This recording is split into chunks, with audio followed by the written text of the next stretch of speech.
Good afternoon all of you. Welcome to Anjan TV1 news. Telangana ముఖ్యమంత్రి రేవంత్ రెడ్డి కూటమి ప్రభుత్వానికి వ్యతిరేకంగా చేసిన వ్యాఖ్యలు వెనక్కి తీసుకోవాలి. ఎమ్మెల్యే ఎంఎస్ రాజు. ఆంధ్రప్రదేశ్ శ్రీ సత్యసాయి జిల్లా మడకశిర నియోజకవర్గం మడకశిర పట్టణం నందు టీటీడీ పాలక మండలి సభ్యులు, శ్రీ సత్యసాయి జిల్లా టీడీపీ అధ్యక్షులు ఎమ్మెల్యే ఎంఎస్ రాజు రాయలసీమ లిఫ్ట్ ఇరిగేషన్పై తెలంగాణ ముఖ్యమంత్రి రేవంత్ రెడ్డి కూటమి ప్రభుత్వానికి ముఖ్యమంత్రి నారా చంద్రబాబు నాయుడికి వ్యతిరేకంగా అసెంబ్లీ సాక్షిగా చేసిన వ్యాఖ్యలను తక్షణమే వెనక్కి తీసుకోవాలని డిమాండ్ చేయడం జరిగింది.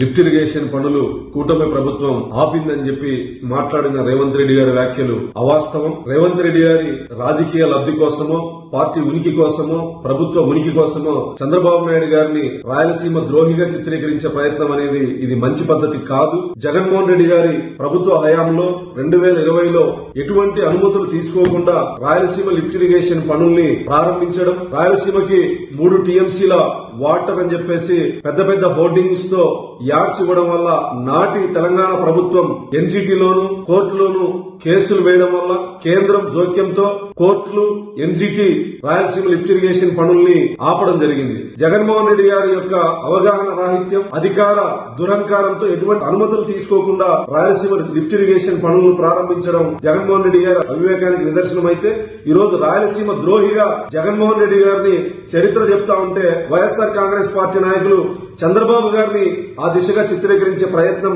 ఏమాత్రం వాస్తవం కాదు. 14 నుంచి 19 వరకు దాదాపు 12,500 కోట్ల రూపాయల ఖర్చు రాయలసీమ సాగునీటి ప్రాజెక్టుల కోసం ఖర్చు చేసిన ఘనత చంద్రబాబు గారిది అయితే కేవలం 2,011 కోట్ల రూపాయలు మాత్రమే 5 సంవత్సరాల్లో జగన్మోహన్ రెడ్డి గారు రాయలసీమ సాగునీటి ప్రాజెక్టుల మీద అవి కూడా ఖర్చు పెట్టలేకపోయారు. ఇక్కడ రాయలసీమ ద్రోహి అనే వ్యక్తి ఎవరైనా ఉన్నారంటే అది ఖచ్చితంగా జగన్మోహన్ రెడ్డి గారే. నిజంగా రాయలసీమ మీద చిత్తశుద్ధి ఉంటే ఆ రోజుల్లోనే అన్ని అనుమతులు తీసుకుని రాయలసీమ లిఫ్ట్ ఇరిగేషన్ పనులు ప్రారంభించింటే ఈ రోజు ఈ దౌర్భాగ్య పరిస్థితి వచ్చేది కాదు. కేంద్రం జోక్యం, కోర్టుల జోక్యం, ఎన్జిటి జోక్యంతో రాయలసీమ లిఫ్ట్ ఇరిగేషన్ పనులు ఆగిపోయాయనేది వాస్తవం. మీకు ఆధారాలతో సహా నిరూపించడానికి రాష్ట్ర ప్రభుత్వం సిద్ధంగా ఉంది. రేవంత్ రెడ్డి గారికి సమాచార లోపమా లేకపోతే అతన్ని రాజకీయ ఉనికి కోసమో తెలియదు గాని తెలంగాణ శాసనసభలో ఆ విధంగా మాట్లాడడం అవాస్తవానికి చాలా దగ్గరి మాటలు.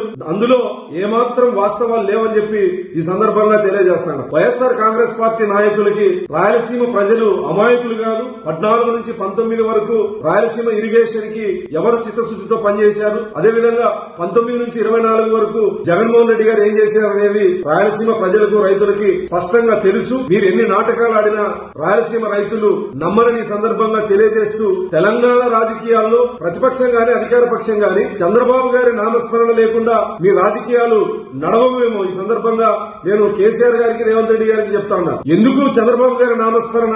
రేవంత్ రెడ్డి గారి మీద అంత ఇంత గౌరవం ఉండేది. ఇలాంటి అవాస్తవాలు మాట్లాడి మీ హీరోయిజం కోసం, మీ గొప్ప కోసం చంద్రబాబు నాయుడు గారిని విలన్ చేసే విధంగా మీ మాటలు ఏవైతే ఉన్నాయో అవి వెనక్కి తీసుకోవాలని సందర్భంగా డిమాండ్ చేస్తా ఉన్నా. రాయలసీమ అభివృద్ధి మీద గాని, రాయలసీమ సాగునీటి ప్రాజెక్టుల విషయం గాని, తాగునీటి ప్రాజెక్టుల విషయంలో గాని చంద్రబాబు నాయుడు గారికి, కూటమి ప్రభుత్వానికి చిత్తశుద్ధి ఉంది గాని జగన్మోహన్ రెడ్డి గారి యొక్క వైఎస్ఆర్ కాంగ్రెస్ పార్టీ నాయకులు మాట్లాడేటువంటి అవాస్తవాల్ని ప్రజలు నమ్మరు. వీటన్నిటిని తిప్పికొడతాం. రేవంత్ రెడ్డి గారు మీరు వాస్తవాల్ని ప్రజలకు తెలియజెప్పాల్సిన ఈ సందర్భంగా విజ్ఞప్తి చేస్తూ ఇలాంటి అవాస్తవాలు మాట్లాడే ముందు, చంద్రబాబు నాయుడు గారిని ఉచ్చరించి మాట్లాడే ముందు వాస్తవాలు తెలుసుకొని మాట్లాడాల్సిందిగా రేవంత్ రెడ్డి గారిని విజ్ఞప్తి చేస్తా ఉన్నాం.